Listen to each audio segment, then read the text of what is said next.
China reins in online chatter about a controversial politician. We got John Bussey, China expert, here to tell us all about this.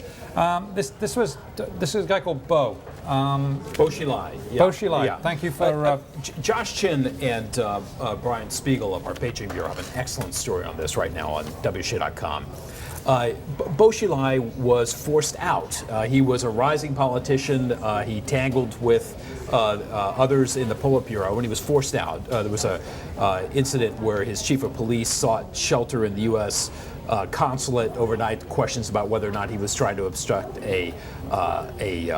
some kind of investigation. Anyways, forced out, and this has led to an explosion of speculation on the Chinese internet. I mean, who doesn't like a good politics story? Right. And the Chinese are no different than Americans. And so this led to an incredible amount of speculation as to why he was forced out.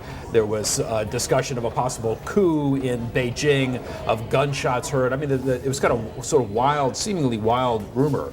And so the censors, as they are wont to do in China, have stepped in and clamped down on this discussion online.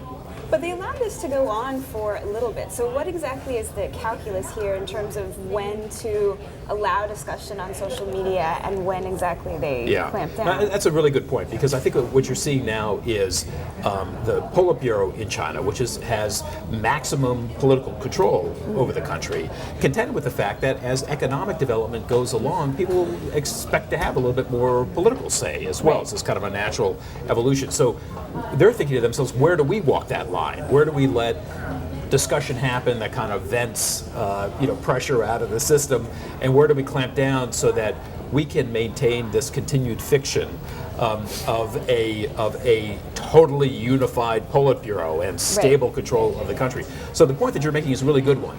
At the beginning they let it go because they probably figured it's not going to do any harm. Right. And then it started kind of going off the rails, and you began to have some fairly wild speculation. We'll see how wild as time goes on and some of the facts come out. And they clamped down. And one of the things not only have they blocked his word, Bo, but they've blocked some other sort of code words. I mean, his name means thin, and so people have been writing not thick. Right. To try and get around this, and that's been blocked too. Right. Well, you can imagine any kind of society that's been under the lid for the last 50, 60 years is going to find all sorts of irreverent ways of working around the system. And so you have that in China. It's one reason I think the sense of humor between America and China is fairly similar. There's a lot of irreverence. And so the tactic on the web is you find all sorts of monikers, things that sound like his last name or reflect the characters of his last name, or as you said, not thin. And you use that as an alternative. And you're talking about him, people could search that term and continue the discussion until the censors catch up to you and block that one as well.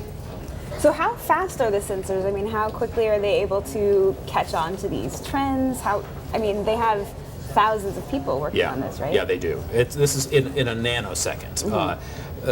Information is incredibly controlled in any authoritarian country, and China is that, and they've had a lot of time to perfect their techniques in this.